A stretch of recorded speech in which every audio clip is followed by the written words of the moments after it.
Hello students, welcome again to the new topic of case study on company law. This is the video of case study on company law part 2. Let's start. આપણે fourth નંબરના case ઉપર આપણે study કરશું તો peak waste journal.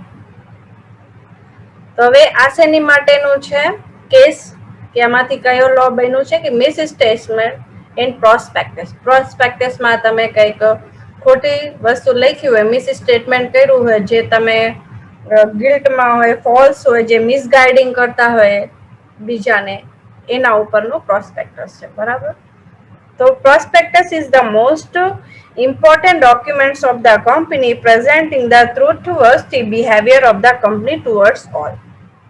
સૌથી પહેલા તમને કહી દો પ્રોસ્પેક્ટસ શું છે કે પ્રોસ્પેક્ટસ એક મોસ્ટ ઇમ્પોર્ટન્ટ ડોક્યુમેન્ટ છે કંપનીનું, જેમાં કંપનીનો જે બિહેવિયર છે એમાં બધું ટ્રુલી લખેલું હોય છે, કંપની જ્યાં સુધી હશે ત્યાં સુધી.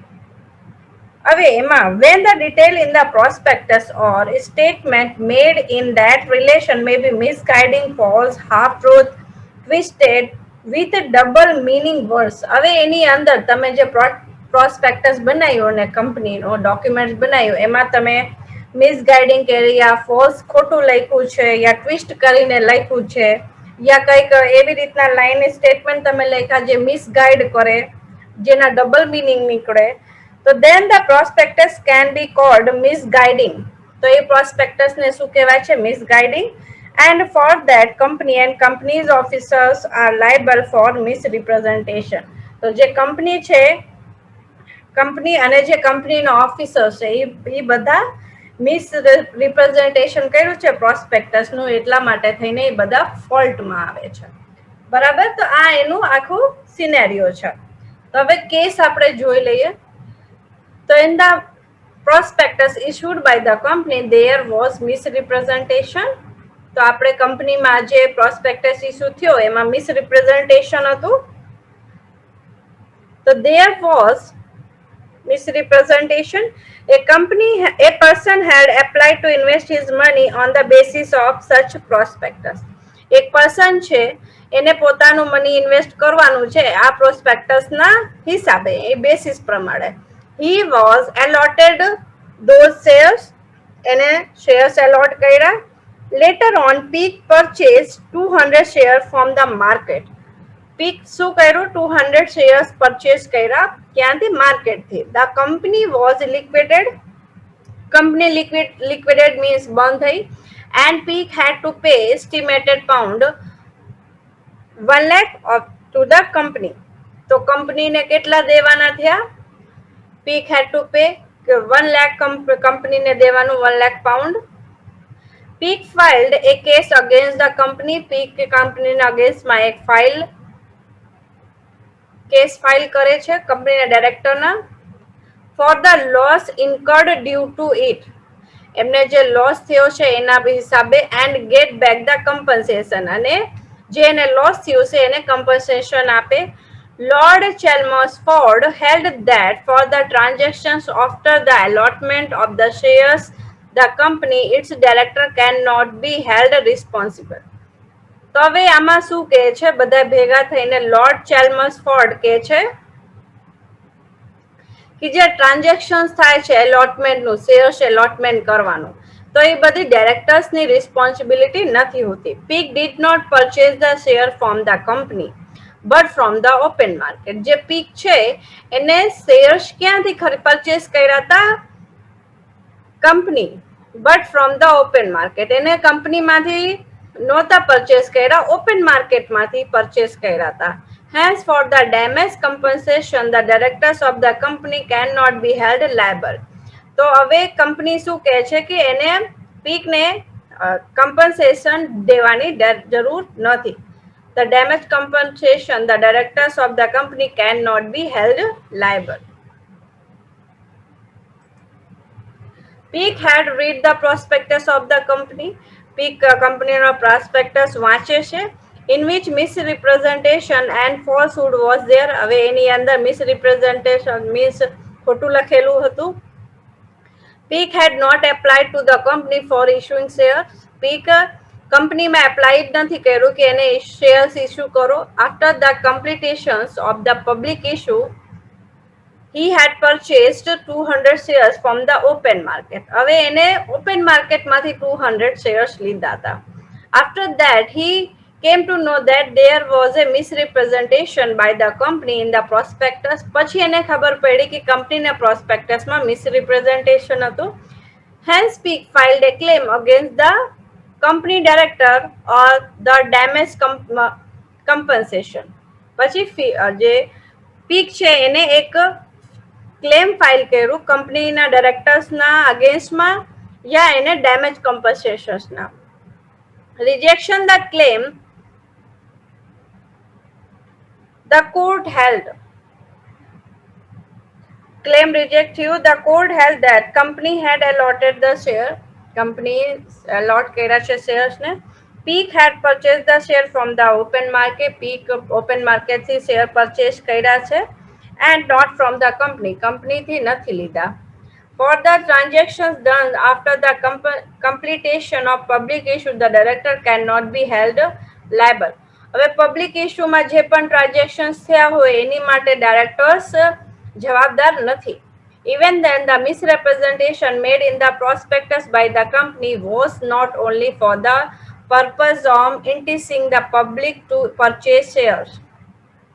હવે જે મિસરિપ્રેઝન્ટેશન છે પ્રોસ્પેક્ટસમાં બાય ધ કંપનીના જે પ્રોસ્પેક્ટસ છે એમાં was not only for the purpose of enticing the public to purchase shares કે પબ્લિક શેર્સ પરચેસ કરે એ જ પર્પઝ નથી but two attract the public.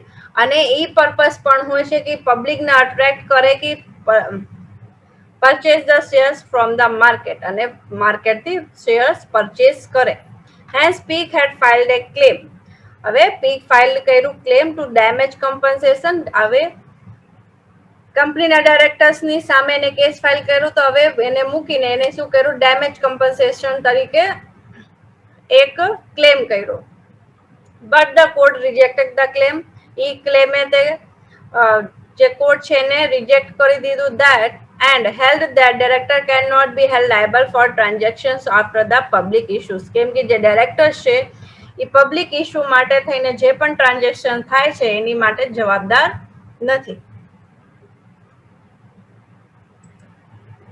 Fifth one case શેની માટે છે minors can not become members of the company means below 80 જેની age 18 કરતા નીચે છે 18 કરતા તો એ કંપનીના મેમ્બર નો બની શકે.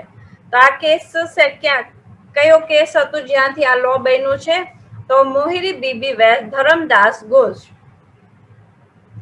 So generally it can be said that a person who can sign a contract generally કહેવામાં આવે છે જે પર્સન કોન્ટ્રાક્ટ સાઇન કરે છે can become the member of the company. એ કંપનીનો મેમ્બર બની જાય છે.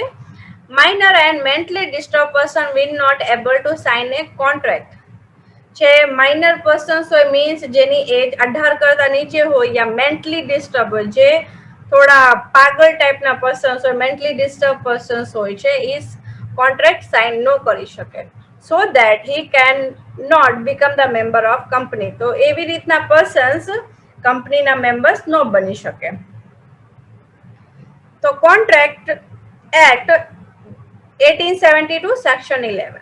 So as per the provision of the memorandum of association, certain person cannot become the member of the company. The memorandum of association ના અમુક provisions પ્રમાણે અમુક persons કંપનીના મેમ્બર ન બની શકે. As shown in the case of Mohori Bibi વેસ Dharmodas Ghosh 1903.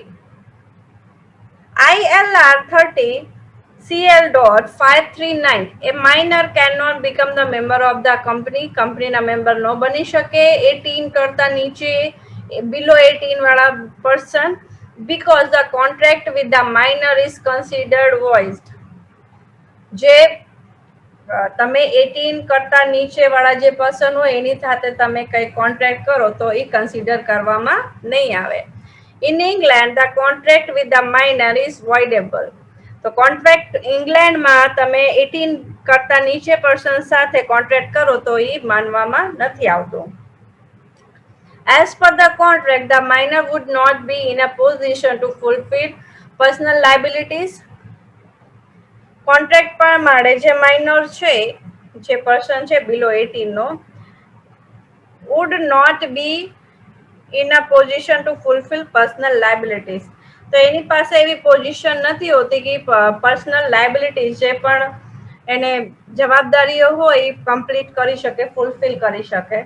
Hence, even if a minor has been allotted share of the company, કંપનીમાં એના શેર્સ એલોટ થઈ ગયા, and if his name is registered અને એનું નામ રજિસ્ટર્ડ થઈ ગયું, he cannot be held liable for this unpaid shares. તો જે અનપેડ શેર્સ છે એની માટે લાયબલ નથી. In the case of Mohiri Bibi, where Dharamdas Ghosh, the minor declared that he is major. એને શું ડિક્લેર કર્યું કે એ 18 વર્ષ કરતા મોટો છે, and he received a loan અને એને લોન લીધું 20,000 by mortgaging the building. means કે એને એક બિલ્ડિંગ બનાવવાની છે, કોન્ટ્રાક્ટ કરવાનું. The loan provider provide 8,000 as first payment. જે લોન પ્રોવાઇડર હતા એને ફર્સ્ટ પેમેન્ટ 8,000 કર્યું of the લોનનું. The loan provider knew that the person taking loan and contract house was major.